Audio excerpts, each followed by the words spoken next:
after me. I'm a man. I'm 40.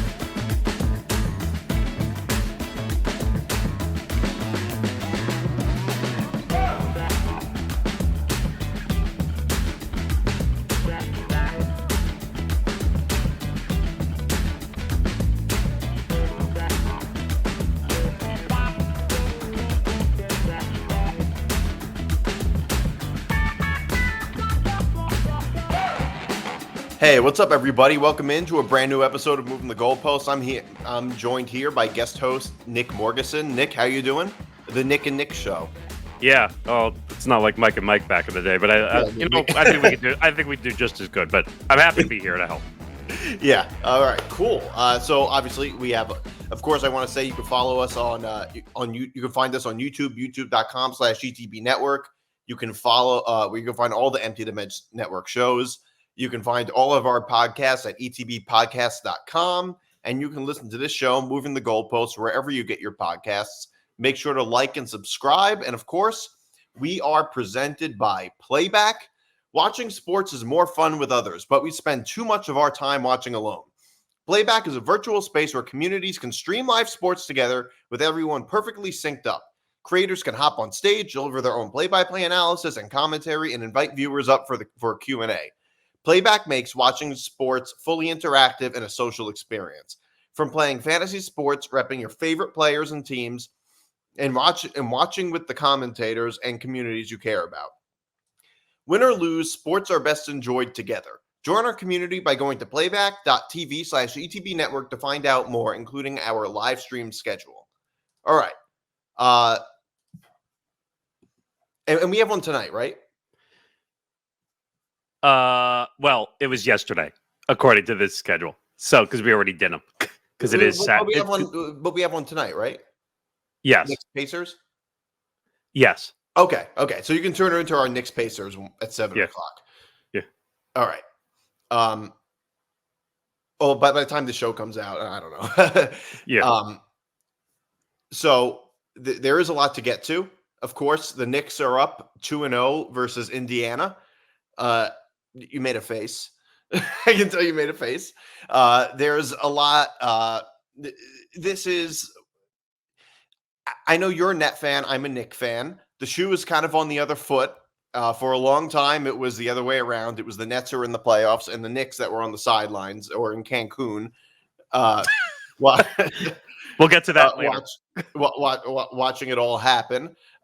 This Knicks team is considerably different from what I'm used to, from what we're used to, or at least Knicks fans around my age. Maybe the older generation feels different, but in our generation, we're used to teams that who were kind of full of egos and didn't care very much. J.R. Smith, Carmelo, and Raymond Felton not being able to hit a mid-range jump shot and getting fat and all that stuff. Or Melo just running the team and no one else. Right. And getting into battles with Kevin Garnett over Honey Nut Cheerios and things like that. That's great. I mean, so it's pretty amazing to see a team that actually plays hard and cares. And it's also a little strange to see a team that is good defensively, which for most of my life, the Knicks have been a very bad team defensively. Probably has a lot, even with defensive-minded head coaches. We've had teams that were bad defensively, and it's a team that has attitude that we haven't seen in a while. 3 of our starting 5 players were teammates in college at Villanova, where there were when they won 2 national championships. It feels very different. Last week, when I did the show, we were still nervous, actually, about the Knicks beating the Sixers. It was right after the Knicks lost Game 5. and we thought like we were like really nervous. Now that we're up 2-0 against Indiana, it feels a little better. If you look at the odds are very much in favor of the Knicks.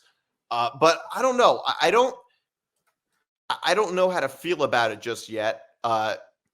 In my mind, the series doesn't start really until a team steals a game on the road. We could just as easily snap our fingers, blink, and come back on Monday, and it's 2-2.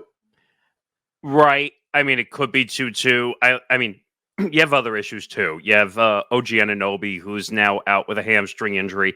You have Jalen Brunson, who has a leg injury. I just don't see him missing games. He just doesn't seem like that type of guy. I was looking through the coaches just because you were asking about that, head coaches over the years with the Knicks, and I like Herb Williams was more of a defensive coach. He was an assistant for a long time with the Knicks. But then like from 2006 on, Isaiah Thomas, that was offense.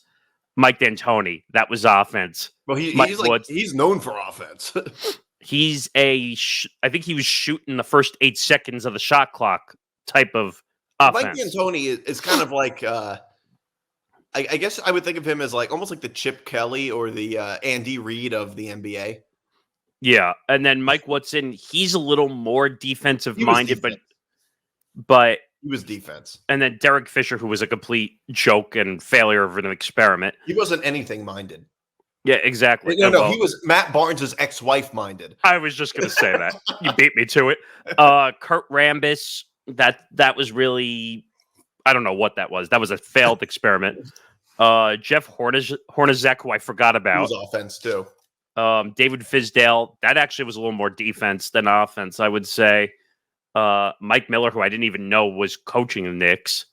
And then Thibodeau, who's definitely defensive-minded. Yeah. So he'll make these guys run wind sprints if they don't get enough blocks in a game. I mean, like... yeah. Thibodeau was got to be the best Knicks head coach of my lifetime. Or at least in my or at least, maybe not my lifetime. At least within... from as far back as I can remember. Like 1999, I don't count as my lifetime because I was not old enough to remember anything. But at least for as long as I followed the Knicks, Thibodeau has got to be the best coach. Not that that's saying much, to be fair. Terry Collins was probably the best Mets manager of my lifetime. That's not saying much either. That's not saying much at all. but nonetheless, it is true. I mean, this was right at the beginning of my lifetime because I'm 31. I was born in 93. But Pat Riley from 91 to 95 is probably, if I consider that part of my lifetime, I was 2 in the middle of that. Alive, so I don't count that. But Van Gundy from 96 to 2001, really good coach, never won, but they made it far. He's probably the most consistent coach of the era, but I don't know. But looking back at this series, like, and the Pacers, I need to get on the Pacers for a second because Rick Carlisle, who lost his shit in game 2 and completely got 2 technicals, which is totally not who he is as a person. Like, you don't think of Rick Carlisle as a yelling, screaming head coach. And then I saw after, I don't know if it was after game 1 or game 2, it had to be after game 2, that he sent in clips to the NBA league office. Now, do you want to know how many clips he sent into the league office? 78. 78. 78. Well, in the 2 games, 78. That's still a lot. That's still crazy. I don't even know if there's... So I'm trying to do the math in my head. 78. What is that? 39 a game. So yeah, 39 a game. Is that...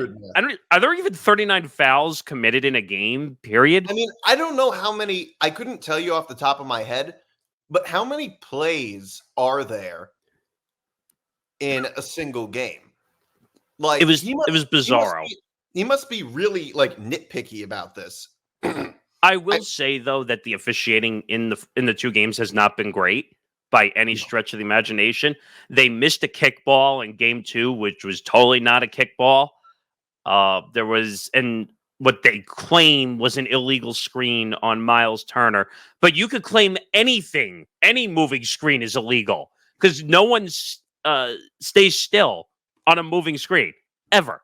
Well, I think a lot of it had to do with the fact it was a moving screen. The thing is, though, I think it's because DiVincenzo sold it. Oh, he flopped, is what you're basically saying. Totally, he kind of sold it a little bit. And I will say, if you're a Pacer fan, or I would even say to Rick Carlisle, the roles were reversed. You would want your player to do the same thing. Oh, I'm not disagreeing with that at all whatsoever. But I feel like the refs have been very nitpicky the first 2 games, like calling foul after foul after foul. It takes, first of all, as a fan, like I'm us sitting on playback watching the games, it takes forever when you have refs that are being nitpicky all game. Yeah. It's like a human Scott Foster, like in every game, just like where he calls every foul. And I'm like, enough, just play the game. Yeah. And you know what? It is true that the refs, the refs are humans. They're not perfect. And everybody wants to blame the refs, sort of because, in my view, it's because they're in a position of authority over everybody else. It's similar to how you might view your teachers in school. Like, like refs, like naturally are in a position where they're going to be unpopular. And because that they're sort of more powerful, for lack of a better term, but they're also human and make mistakes. And people often like look at things with like when in slow motion, when you could like pause it.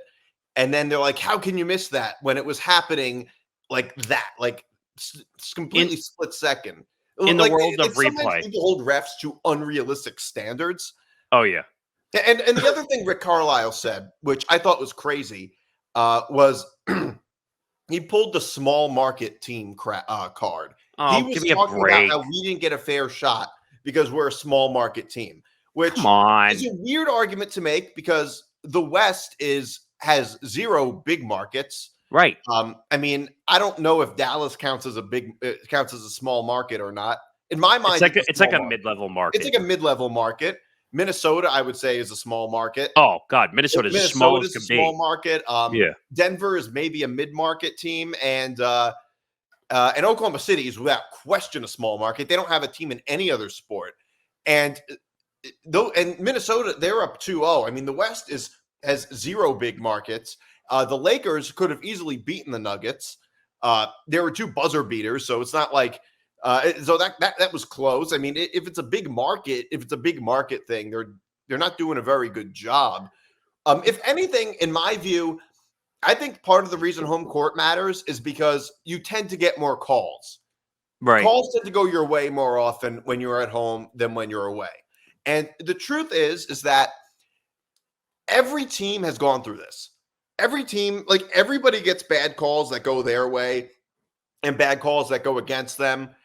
I hate to break it to you, Rick Carlisle. The refs don't have anything against you. Certainly not because you're a small market team. This whole thing is just stupid. I don't know where that even came from. Obviously, he's pulling excuses out of his ass. That's what he's doing right now. Though, it's easy to say they were biased against us rather than blaming your own coaching or players. It's like a defense mechanism in a sense. Well, and it also doesn't make any sense because, like, why would the refs have a bias in favor of a big market team or a small market team? Well, let's be careful with that because we saw what happened with Tim Donaghy and the gambling scandal. So there was some favoritism over the years. But he was also gambling. No, I agree. But I'm just saying to say that that's not possible is a little bit of a stretch, considering with the way gambling is involved in professional sports, that there could be some bias or favoritism, or anybody knows anybody who's gambling hundreds of thousands of dollars on a game. But that has nothing to do with big markets or small markets. That's just the one funny argument I want to make to Rick Carlisle here is when you said OKC before. Do you I don't know if you saw it. I think it was last week or in the last series. OKC played against the Pelicans. Did you see they had a game blacked out on NBA TV? They had it. No, I didn't see that actually. So they were blacked out on NBA TV due to local rules or whatever because of small market. So, really? So like you and I, wait. Was it blocked out like for nationally or just in that area? Nationally? Nationally, interesting. So that the only way that the game could be watched was on Bally Sports Southwest or whatever Bally Sports channel they have out there, or Bally Sports Plus, wherever they have, but you could not watch it on NBA TV. So Really? I don't want to hear the excuse of small market in Indiana when OKC, which is a much better team than you are, Rick Carlisle, and they're getting blacked out on national TV. Yeah. It's also like the whole big market, small market thing. I mean, you hear about it. I know you're not a big college football guy, but you hear about it in college football a lot. Yeah. You hear like, oh, well, they just got in. They're ranked higher because they're an SEC team. Well, they're throwing that out the window now, aren't they, with all the new system? They are doing that. But, I mean, for a while, the SEC is still going to exist, but a whole lot of there's a whole lot of realignment anyway. But people always say, oh, they're an SEC team, or this team is ranked higher than that team because, they're a bigger brand and this gets them more ratings and things like that. Do you know how silly that sounds, though? Of course it's silly. Like, now, I don't disagree entirely with the notion that the NBA would probably prefer like some teams over others for ratings reasons. Oh, yeah, I don't disagree with that. That doesn't mean that they care about it enough to the point where they instruct refs to like miss calls on purpose in favor of one team or another. Like, that to me just doesn't follow, because if you get caught doing that, well, that's a million times worse for your brand than if a small market team makes the finals. And by the way, the Pacers, they're a small market team, but they're also like a pretty famous and storied NBA team. They're not like Oklahoma City. I mean, Indiana is still a very big, they still have a lot of fans. Indiana, they play a lot of basketball in Indiana. I can imagine they're a very popular team in that area. Like, I don't know. I just don't buy into that narrative very much. We often heard about how which draft was it? The 1984 draft was rigged. I've heard that. I think it was 84. Yeah. Yeah. We heard about how the draft, the lottery. We heard about how the lottery was fixed that one year because David Stern felt the cold envelope. That's ridiculous, by the way. We hear this stuff all the time. But I want to point out one thing also about Indiana. By the way, they might jump in market level now with Caitlin Clark being in the area. So they might grow from a mid-sized market to a larger market because everyone is going to want to watch Caitlin Clark. So, does that have to do with the Pacers, though? No, but my point is that they're not small markets. So for Carlisle to say, oh, we got gypped because we're a small market, that's the most asinine thing I've ever heard in my life. No, go ahead. I was going to say, was there bad officiating? Absolutely. Were there calls missed? Yes. But it was not enough to reflect sending 78 foul calls to the league office. I guarantee you that Adam Silver and the commissioner's office laughed when that tape came in. Yeah. And by the way, I do have a question with that. How do you have enough time to go through all of that? Oh, their team does it. So they have they hire interns to do it. Is that what they do? It's their tapes team. Their tapes team. Okay.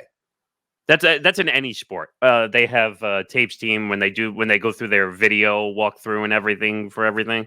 That is insane. So it wasn't just foul calls though, right? It was mostly foul calls, but I'm sure it had to do with no foul calls. Yeah. I mean, it could have been like screens and all that stuff, which that seems to be a problem all series, the illegal screen. But that's been a problem across the NBA. They told officiating at the beginning of the season, you need to call the illegal screen more. Right. That's what they told them. And believe it or not, they are listening. Yeah. And now, the one notion I'll push back, because you were saying like they don't tell refs to make foul calls. I won't say they do that, but they can control which refs go to which games. Yes, that part is true. It is true that some refs are, a little bit more liberal with it than others.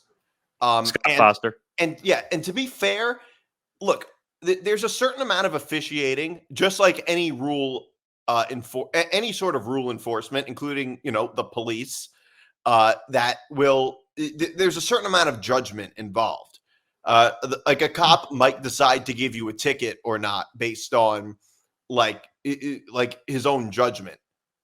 It's not just about how fast over the speed limit were you going. It's more about how is that cop as an individual? Were you rude or were you polite or were you like, do you have a record of this? And all those kinds of stuff. That's kind of how it is with officiating too.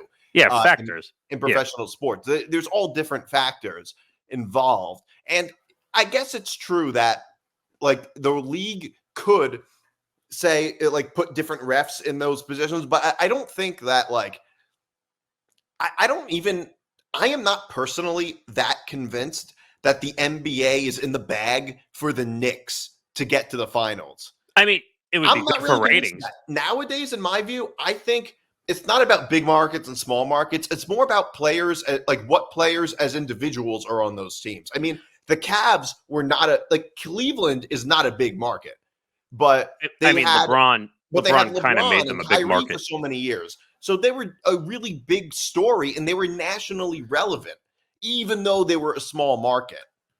Well, excuse me, I would say LeBron kind of made them a big market on his own. Right. But when I look at this series, I'm concerned with the Pacers from the standpoint of Tyrese Halliburton, who has not looked good in 2 games. They're saying the back injury is flaring up again. If he can't go out and put up like the triple-double numbers he's been putting up all year, they're just not going to win. They don't have enough offense. I mean, Miles Turner's been great. TJ McConnell off the bench has been some kind of monster off the bench. They can't stop him when he's in on the second unit, but it's not enough. If Tyrese Halliburton's not going to be the star he is, he's going to lead the team.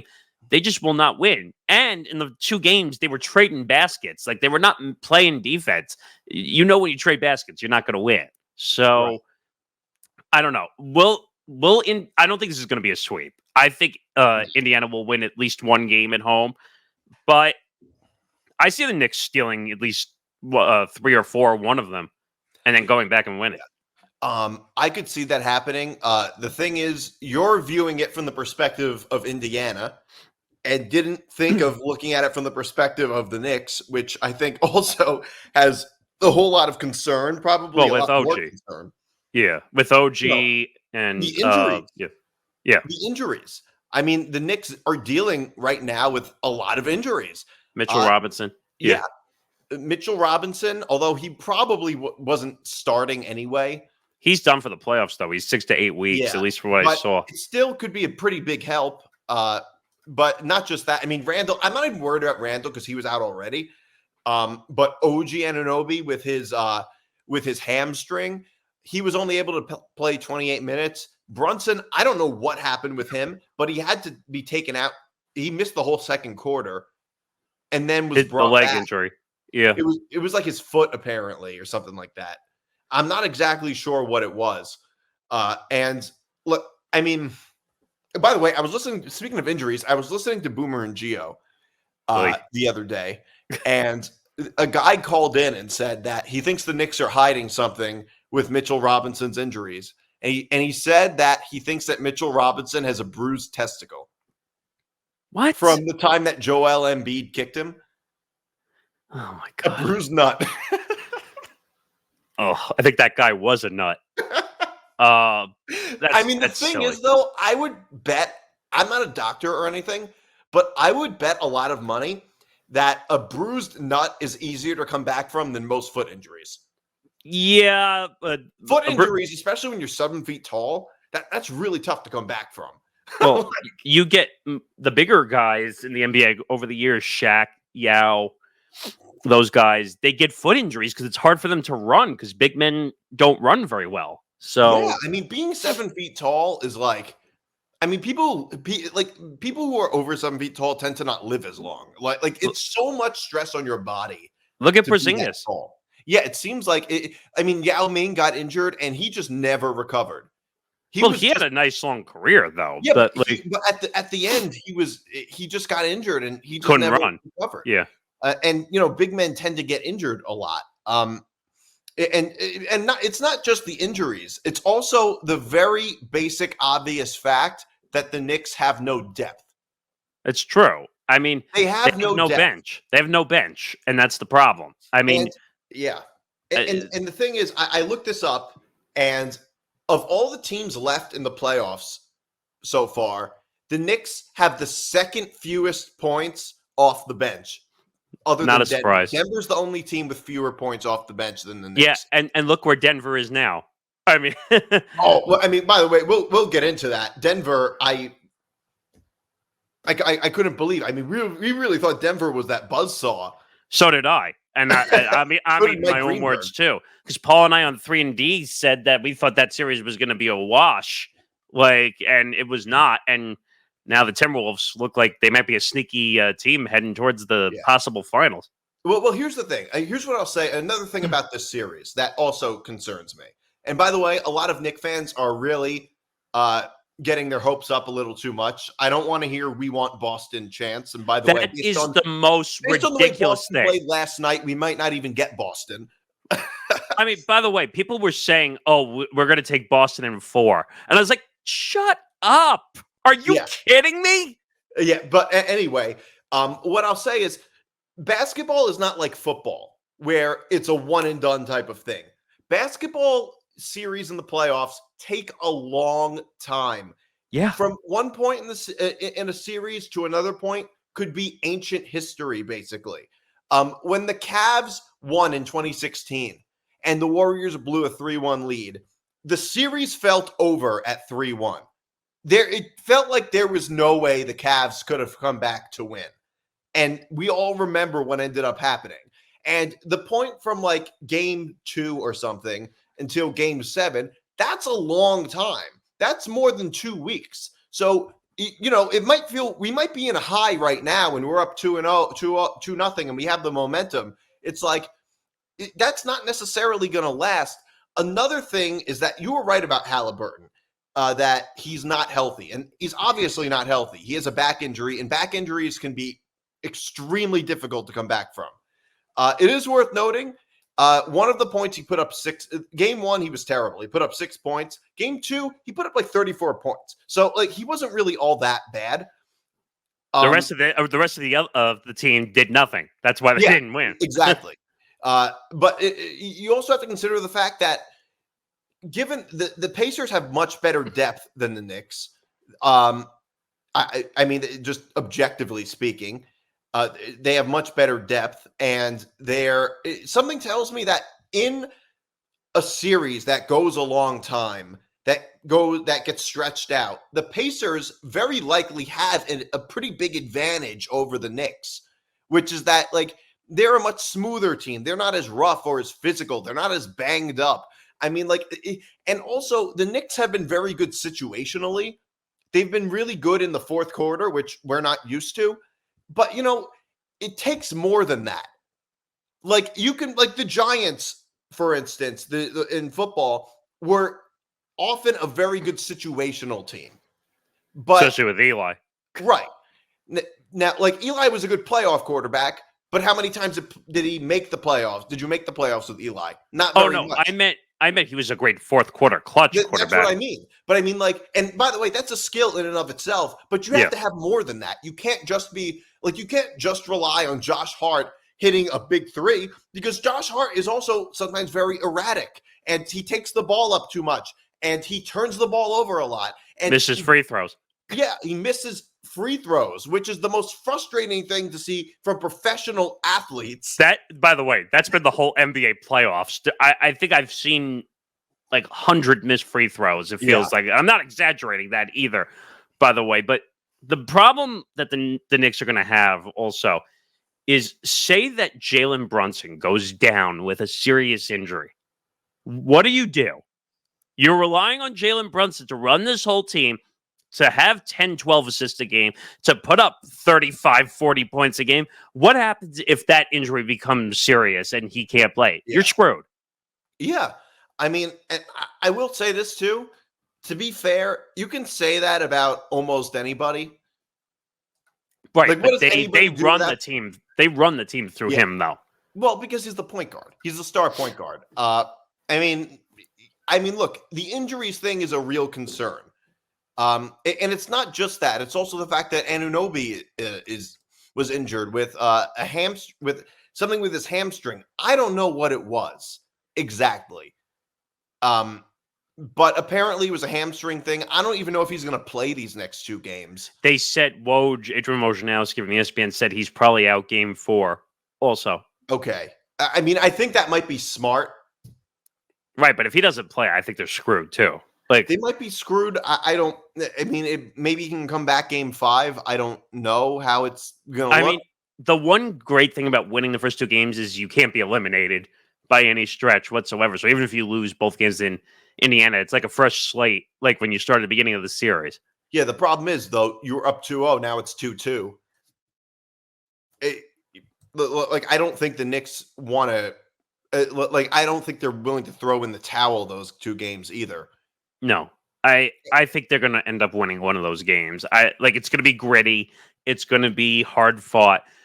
You're going to see guys flying all over the court. Those 2 games were kind of chippy too, a little bit. I could have done without all the Reggie Miller, Spike Lee fake like reenactment drama, but you know what? And by the way, Josh Hart had that funny moment where he leaned over to Reggie Miller during the broadcast that day. Oh, I think there's like "F Reggie Miller" in the crowd. You know, the interesting thing about that is I don't know. I mean, there's got to be a pretty large percentage of the Knicks fan base that either doesn't remember or wasn't alive for the Reggie Miller thing with the Knicks. You know how they say. You know how they say. I wasn't alive, or at least for some of it, I was very young, and I don't really have strong feelings about Reggie Miller just because I didn't witness any of it. Yeah, I mean, to me, the whole thing is over. It was 1995. It was 1995, by the way. Yeah. I was 2 years old. But you know how they say, like, oh, you get your 10 seconds of fame when you do something stupid or something on TV? Literally, Reggie Miller had 8.9 seconds of fame to score, I think it was 7 points in 9 seconds, basically. And that's it. That's all he had. And they didn't even win the series. That's still a huge thing, though. I understand, but they needed to win the series after that. Yeah, they didn't even win the series. But the thing is, like, I'm not like, my view is more that, like, I can only get so mad at players for like for doing something amazing that beats my team.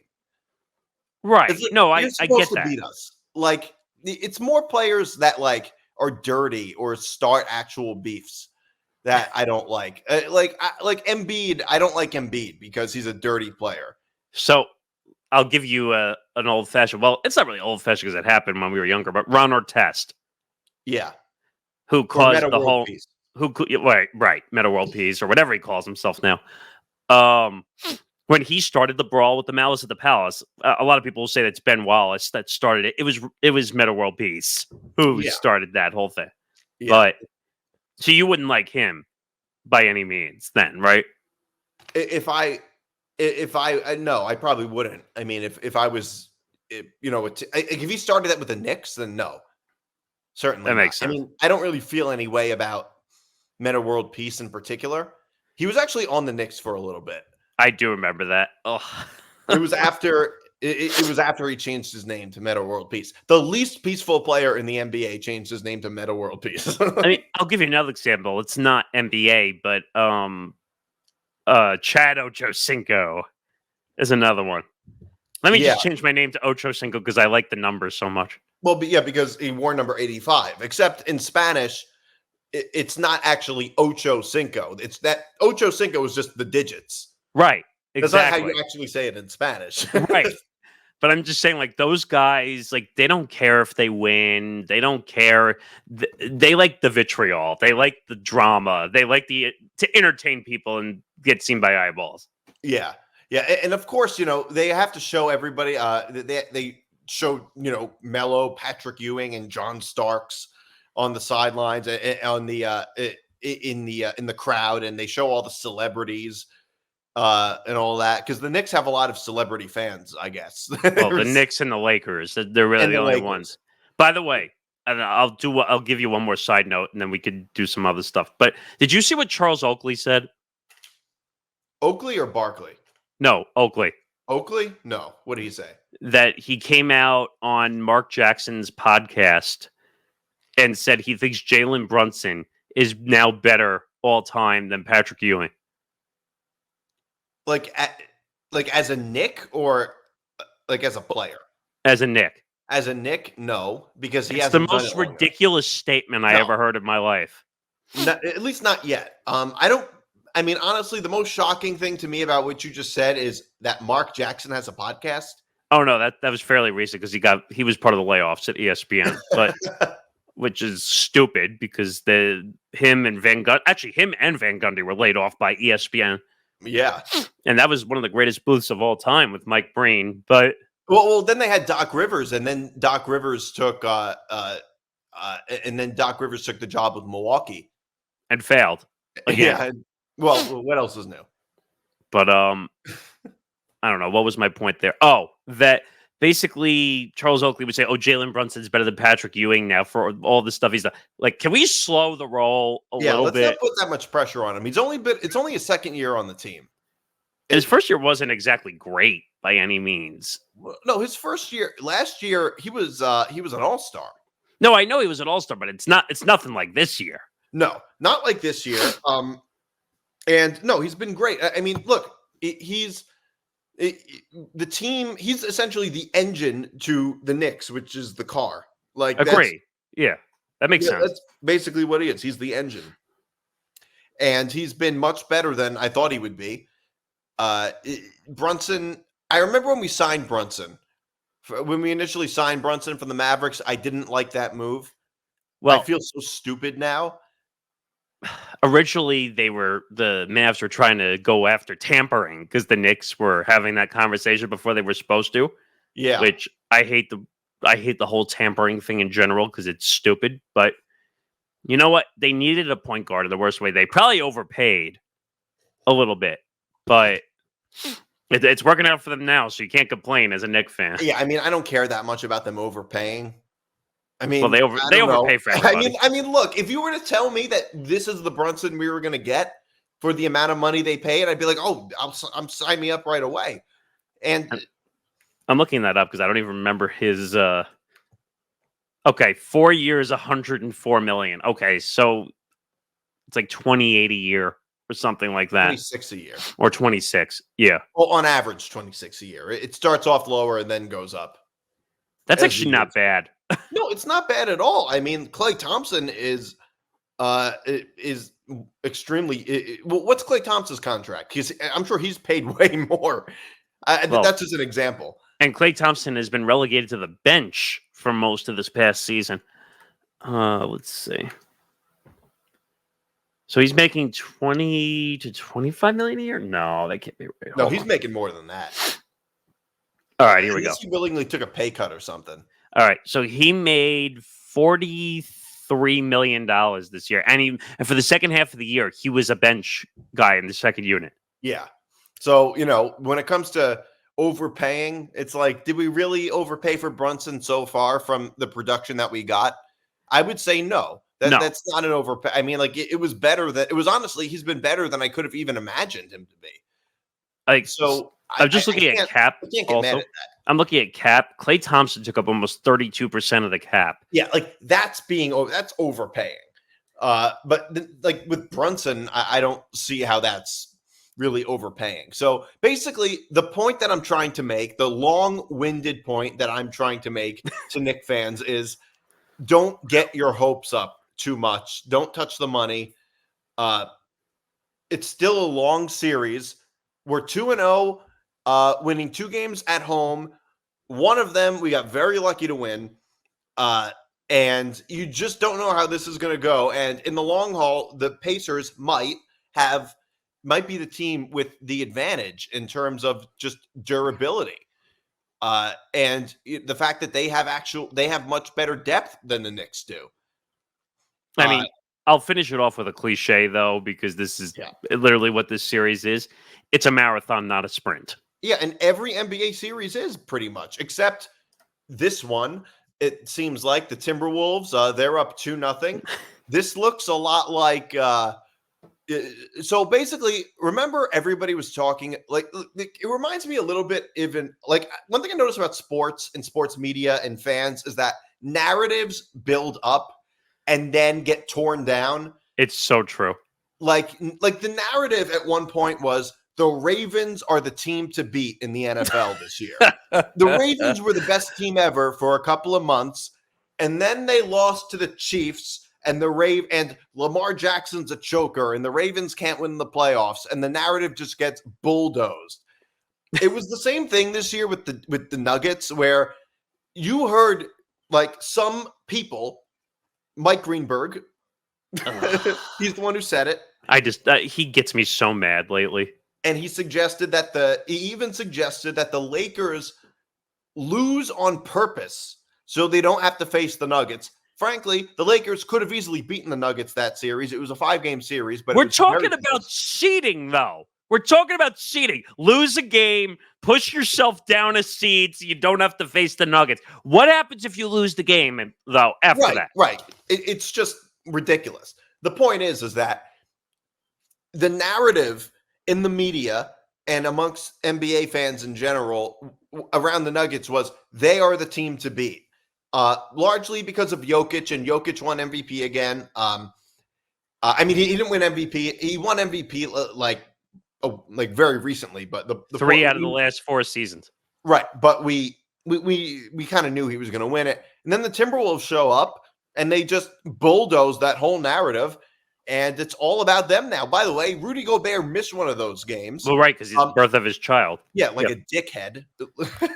Wait, you thought that was bad? I'm joking. Oh, okay. like Gilbert Arenas. We'll get to that in a second. But what's so crazy, and just to go back to the MVP thing for a second, since you brought it up, did you see what Shaq said to Jokic after he won the MVP award? Yeah, he pulled a Kanye. He basically said, "Oh, you shouldn't have won the MVP award." And this is going to sound shocking coming from me. I don't think he should have won the MVP award. Right. I think that. Who do you think should have won? Shy.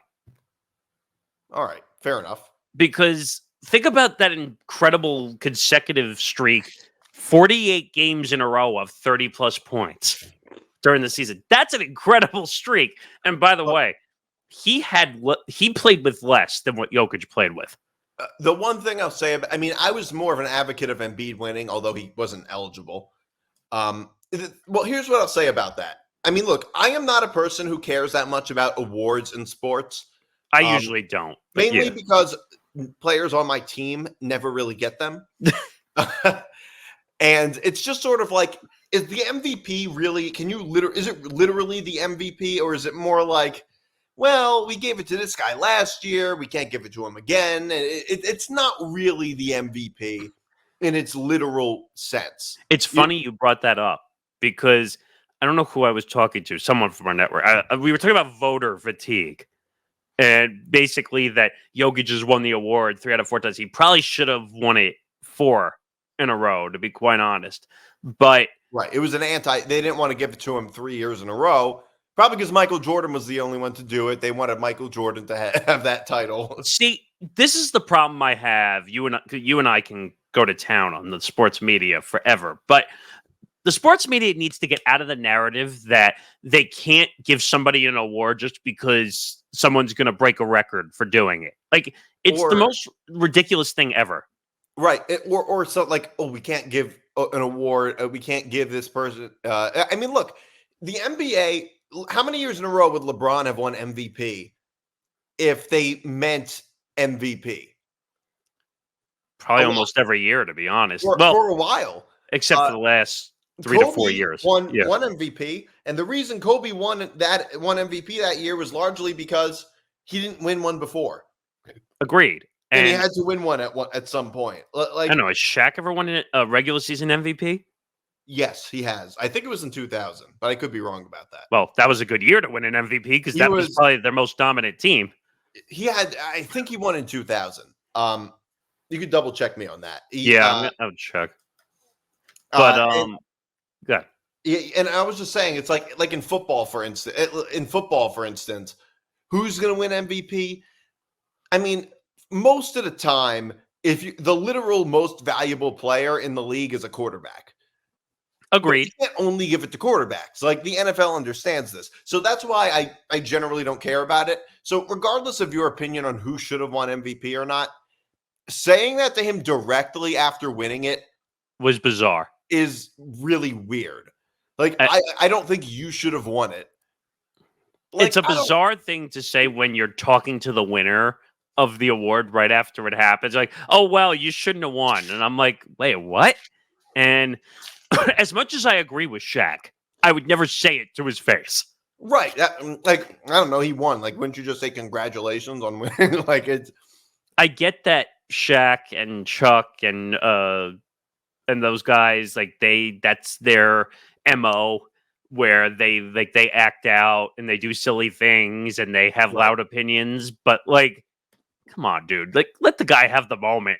Yeah, at least let him have 5 minutes before you start tearing into him about whether he should have won. Yeah, like, it's just so ridiculous. And this series, by the way, I think they're going to get swept. It feels like it.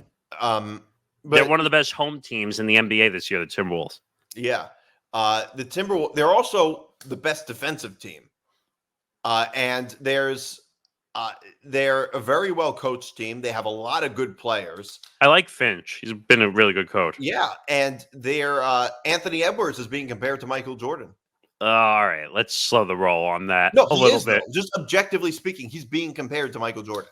Oh, right. But I'm just saying, I saw it too, and like people need to relax a little. Like, although I will say, I see it a little bit. Just in terms of, I'm not saying he's as good as Michael Jordan was. I'm not saying that. I'm saying you also have to remember he's young. He's 22. I see a lot of comparisons with him and Michael Jordan. He's a lot like Michael Jordan in a lot of ways. I mean, 43 like Michael Jordan. The type of player that he is like Michael Jordan. Agreed. And 43 points in game 1 against Denver was quite impressive. Right. Like, so to me, like the Michael Jordan, like I'm not saying nobody's saying his legacy is the same as Michael Jordan's, but like I do see it. I really do see the comparison. He's great. He's fantastic. And he's got a great nickname too, an Ant-Man. Ant-Man. I mean, like, this guy is going to have an incredible career. I think he's going to win 3 or 4 MVPs if he keeps going at this rate. Because he's going to be one of the best players in the NBA. Yeah, and it really has been phenomenal. Who's not being so... Oh, by the way, I do want to talk about that a little bit with Gilbert Arenas, what he said about Rudy Gobert. It seems like this is a common thing when athletes miss games for the birth of their children, for at least somebody to... People get clowned, and I don't understand why. I mean, they ended up winning. They ended up killing the Nuggets anyway. Absolutely destroying. That was game 2 where they were up 30 points at halftime, by the way, and embarrassing the Nuggets. Yeah. I mean, I'm trying to look up the quote. Here it is. It's a baby, bro. It's going to be there when you get back, we hope, Arenas said. I was like, wait, what? That's not the point. Like, holy cow, Gilbert. Like, I get you are the loose cannon, or as you like to call yourself, Agent Zero, because that was your nickname in the NBA. But holy crap, family boundaries. Seriously, like, I get it. Like, some people are probably questioning behind the scenes, like, oh, could it wait? I'm like, no, it can't wait. It's the birth of your child. That only happens once or twice, or if you're Antonio Cromartie, 10 times. But... if you're Antonio Cromartie, you can miss your kid's birth because you got another one coming up in a couple of weeks. Even with a vasectomy, he still gets people pregnant. But that's another story for another day. Gilbert Arenas is just a clown. He is a clown. And he does, what's the name of the show? Gil's Arena, whatever he does for Underdog Fantasy. Didn't he do a show on, what's it called? Complex? Yes. And it got canceled. Yes. The porn star? Yes. Okay, yeah. And it got canceled very quickly. Well, I wonder why. I want to bring up one more quick thing in this series. Did you see Jamal Murray and what he did? Yes. Also? Yes. Jamal Murray, he got, Jamal Murray, he got fined. $100,000. $100,000. I want to point out a funny thing about that fine, though. Do you know how much Jamal Murray makes? Millions. $29.5 million. So $100,000 is 0.03% of his salary. Yeah, that's that's nothing. He probably spends $100,000 on like James Harden probably spends $100,000 at the strip club on a regular basis. I was gonna say, I don't know if he goes to strip clubs, but who knows? No, but the thing is, I think he should have been suspended for that. Oh, okay. You and I agree on this. Okay, I mean, somebody could have gotten really badly hurt from that. So he threw a heat pack and he threw a towel while the game was going on, while they were running around. Why did he in the middle of a play? Yeah, in the middle of a play. Somebody could have stepped on that. You could break your ankle. We were watching the game on Playback. We didn't see it right away at first, and then when they showed the replay, all of a sudden, and they didn't show him, but they just all of a sudden a flying object comes out of nowhere and is on the court. And what blows my mind about this whole situation, they did nothing during the game. The refs did nothing. Yeah, don't you think he would have been ejected at the very least? At least a technical foul. At least they didn't do anything. I don't understand. I mean, what was he mad about? Was there a foul? Was there a bad call or something? I don't know, but he's on the bench. He must have been off the court, like a rest or whatever. I'm trying to look for why he threw the heat pack, but bizarre. So he gets $100,000 fine. Everyone's going off about it. Everyone's saying he should be suspended. Originally, I said no because people are overreacting. But then when I had a chance to go back and watch the actual tape, a la some other show we don't talk about anymore, who watches a lot of tape. Yeah, so I went back and actually watched it. And I said, okay, he needs to be suspended. Suspended. Yeah, he has to be. He definitely should be suspended for that because somebody could have gotten really badly hurt. And what's even funnier is, so the media scrum met him before the game and was asking him all the questions about, well, what were you thinking? He's like, oh, that was 2 days ago. I've moved on. Like, come on, bro. Like, 2 days? You can't. You got to answer for this. You can't just. So the media is like going on and on and on. And then he gives the typical, all right, does anyone have an NBA question? Like, no. First of all, it is an NBA question. It happened during the game. Or not an NBA question. Do you have a series question or whatever? A basketball question. Basketball question. The thing is, it is a basketball question. It happened during the game. Like, if you got into a fight with somebody, would they not ask him about it? Of course. Like, it happens on the court. Of course. I mean, especially when you get off easy without the suspension. And 0.03% of your salary being taken away. $100,000? That's nothing. $100,000. The real joke I was going to make is he could wipe his you-know-what with $100,000, to be quite honest. But he should have been suspended. I was harsh on Empty the Bench. I said that he should have been suspended for the rest of the series. Yeah. Because what happens if he hurt Karl Anthony Towns or Anthony Edwards on that play? Yeah. Now, what would the NBA have done? Because that's a star situation. How would Adam Silver have handled it? I don't know. But what I'll tell you is, I think David Stern would have suspended him. Absolutely, he absolutely would have suspended him for that. David Stern was a league commissioner. Adam Silver is a players commissioner. That's by far the biggest difference. Look at what happened to John Morant. He got 25 games for having a gun in a strip club. Yeah, and not just a gun. Like, he was using it elite. Like, he was like twirling around the gun on Instagram Live multiple times, twice. And then when he was outside the strip club, like, he went after a high schooler, threatening the high schooler while they were playing like an exhibition or whatever. Gets 25 games. Like, Adam Silver doesn't care. He wants to be buddy with the players. He's a little yes. He's too much of a players commissioner. I totally agree. And another guy we have to talk about, Patrick Beverley. Patrick Beverley never ceases to amaze me with his. That's accurate. He's really been bouncing around from team to team. What was with this thing? He was throwing a ball at a fan. Yeah. So what happened was he just come off the court. So a lot of times the players that come right off the court, they sit on those weird side seats, which are right by the fans. And something happened where something got thrown. He got mad and like bounced the basketball hard, and it went into the crowd and it hit somebody. So it gets thrown back at him, and then he throws it again, and it hit a woman twice. And because apparently that Cancun joke you made before, that was happening there. They were too. making a joke about Cancun. Yes. And that got him upset. He won't claim what the whole thing was, but he was mad. And so he ended up getting 4 games. Now, there were 2 separate incidents. I don't know if you saw the second incident. The second one was with the reporter. Yes. So for most people that don't 100% understand what happened on that side of it, I can't remember the woman's name, who the ESPN reporter was, but she's standing in the media scrub again, around his locker after the incident happened. She goes to ask a question. He turns to her and says, "Do you subscribe to my podcast?" And she says, "No." And she says, "Well, I'm not answering your question then." Which sounds like a joke you would make. Yeah. Yeah, totally. It sounds like a joke. Like, it's so ridiculous. But he was being 100% serious. Yeah. And he kept pushing the mic away because she was just trying to get the sound at that point. And he keeps turning around and says, "All right, take that mic out of my face, please." Like, he's being a jerk. Like, in every way, shape, or form. And I just, you know what? She should have turned around and said, "Well, I don't subscribe to your podcast. Do you subscribe to mine, even if you don't have one?" Yeah.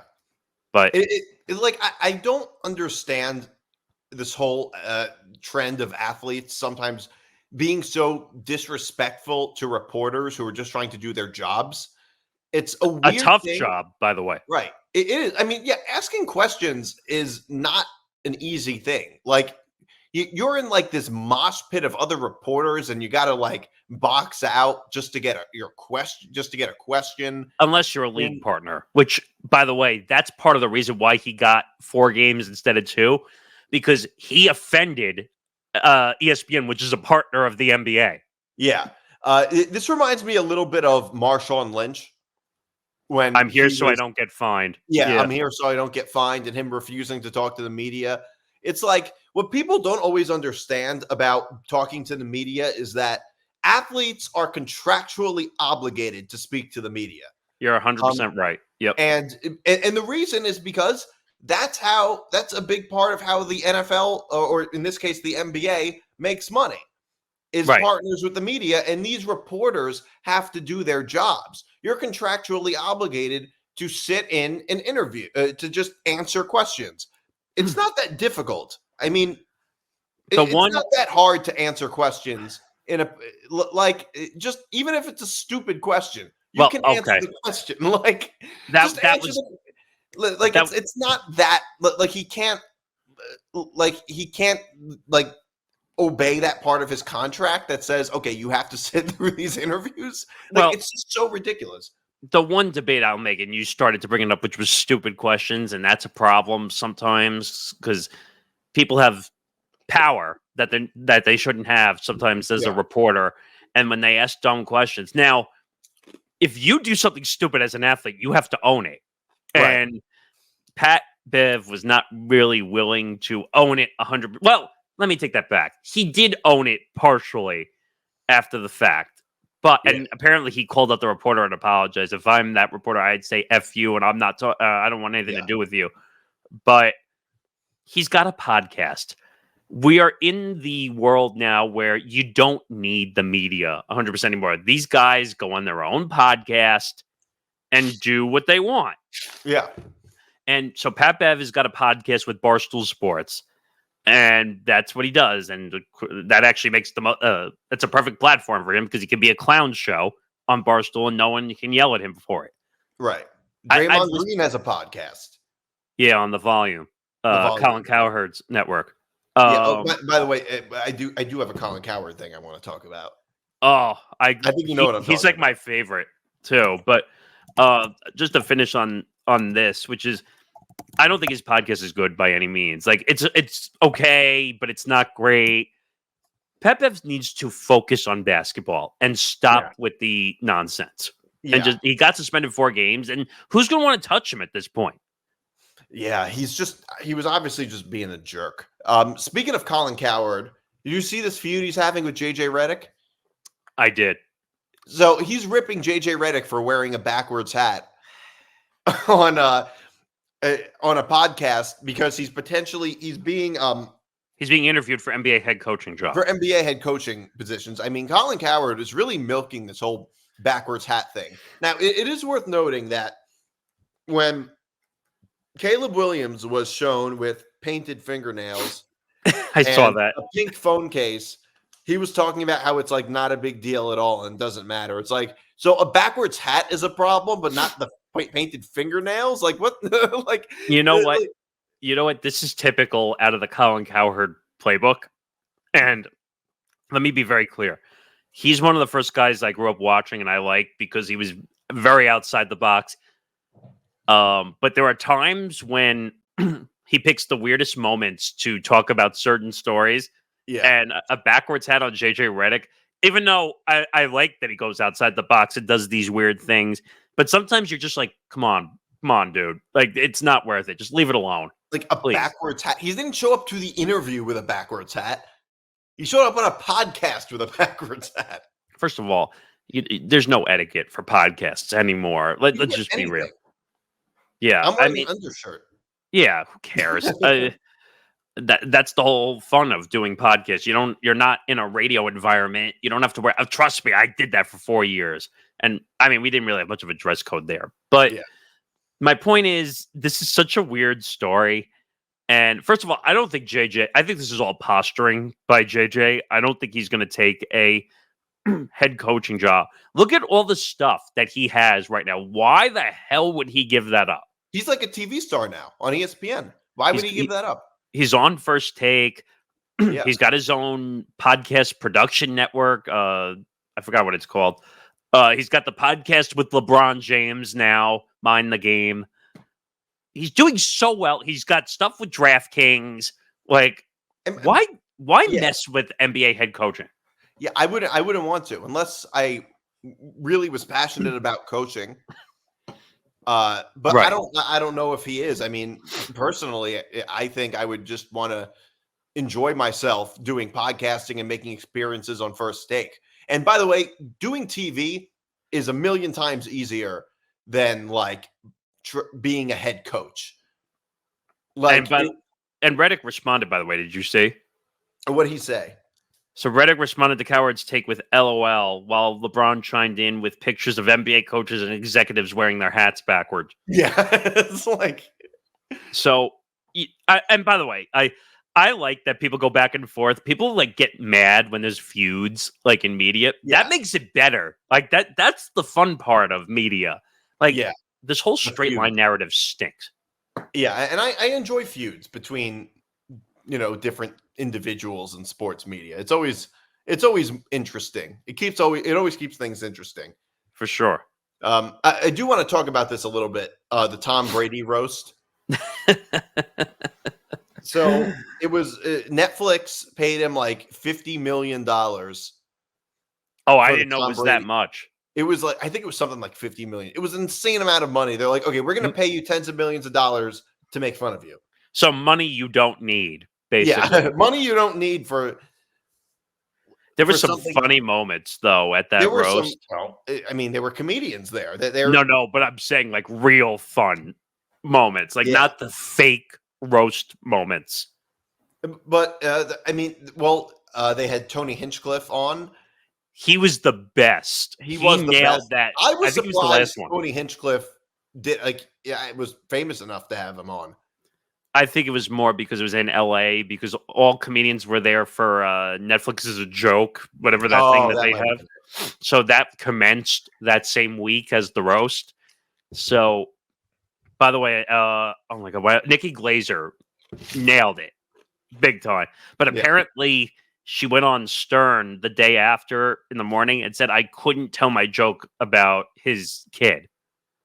because apparently that was off limits. Right. So kids were off limits, and the ironic thing that was off limits, which ended up coming out from Jeff Ross, was the massage parlor, which was the funniest thing. Which I thought was bizarre because, like, of all things to say are off limits, that's off limits. He was there, by the way.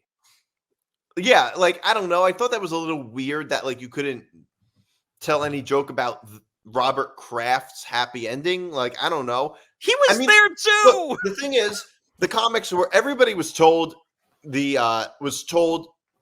boundaries beforehand, so they all agreed to nothing about the kids, nothing about Robert Kraft. Well, Jeff Ross didn't get the memo. Yeah, I don't know. And then he leaned in and was like, "Cut that out."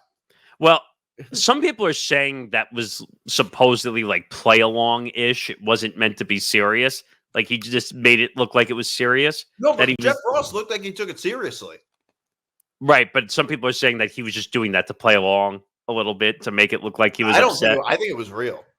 I don't know. I'm not saying I know one way or the other. I don't know, but if he told them, he's like, all right, I'll agree to do this roast, but they're paying you $50 million. Like, shut the fuck up. Well, a lot of people are mad that they allowed Giselle jokes. Well, Giselle was apparently mad that she supposedly Giselle was really mad too. Supposedly.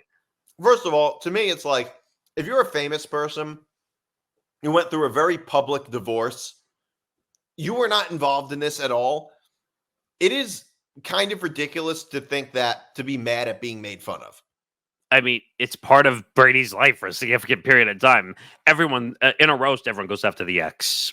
Right. Always. Of course, it was going to be a part. Of course, that was going to be part of the roast. Maybe she was mad at Tom Brady for like not before allowing it or whatever. But like at the same time, it's like, well, you had an affair with the jiu-jitsu instructor. That was Is hilarious. He really going to protect your feelings? Hell no. But the one thing that was really funny, and it wasn't exactly Tom Brady, was Kim Kardashian getting booed. Yeah, I thought that was weird. And then Tom making the joke to Kim, like, "Oh, I know you're happy to be here, but I'm sure you were concerned that you left your kids with Kanye." Yeah, that was like the best joke of the entire night, right there. That was another great one. Oh man, it was a fun night, but apparently some people got butt hurt, including Aaron Hernandez's wife. Yeah, I saw that too. That's the craziest one. I mean, that was a little weird, like going after someone who's not alive anymore. He's also a murderer. But I understand, but that's weird. It's kind of weird to roast. He was a teammate. By the way, Bill Belichick was funny. Yeah, I didn't expect that. Did you? You know what? I could see somebody like him having a sense of humor. But I'm saying, like, now we're seeing personality out of Bill. We saw him with Pat McAfee. We're seeing him here. Yeah. Like, oh God! Like now they're going to put him on TV because they know he has a personality. Well, the thing is, remember in the Super Bowl in the Super Bowl parade that one time he was just yelling "No days off." Yes, of course I remember that. That was great. Like football coaches, like their whole life is football. Andy Reid. Yeah. But like that's their whole life. Like a lot of times they don't have personalities outside of football. And even in the offseason, it's all football for them at times. Yeah, so it just makes sense that he wouldn't have a whole lot of personality. Just one more quick thing. Yeah. TNT may be losing NBA rights. Yeah, so there has been some update to this as well. And one guy who I really like to follow, and I mentioned a lot, and actually he's been on our podcast 3 or 4 times, Andrew Marchand, came out and did a few updates to this. So Warner Bros. Discovery chairman David Zaslav talked trash, and now Adam Silver is in the mess around and find out stage of the NBA's TV rights showdown between TNT and NBC. Now, I don't know how I feel about NBA games on NBC. I know they were the original rights holder way back when. I know the whole round ball rock theme and John Tesh and all this stuff. I get it.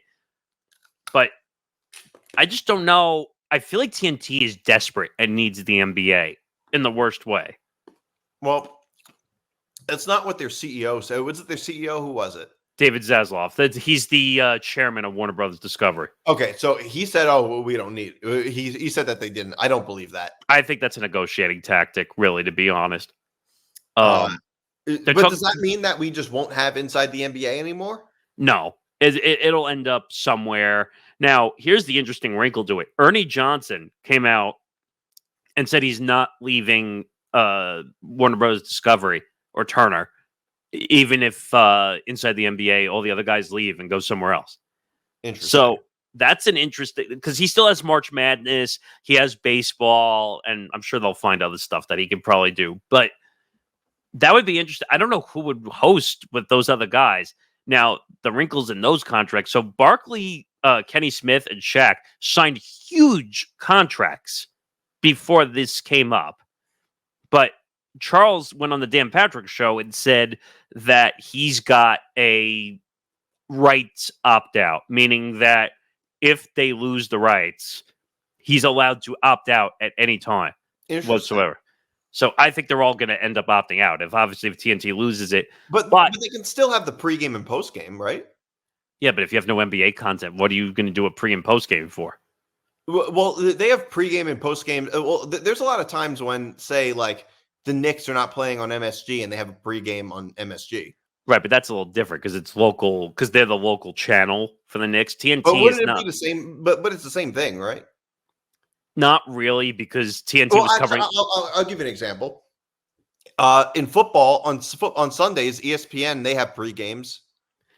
Again, because ESPN is national, they can get away with, because they also are a rights partner of the NFL. So that's a little different. But they're going to go to, they already have a deal. The NBA has some deals done already. They have ESPN done, ESPN ABC for Disney.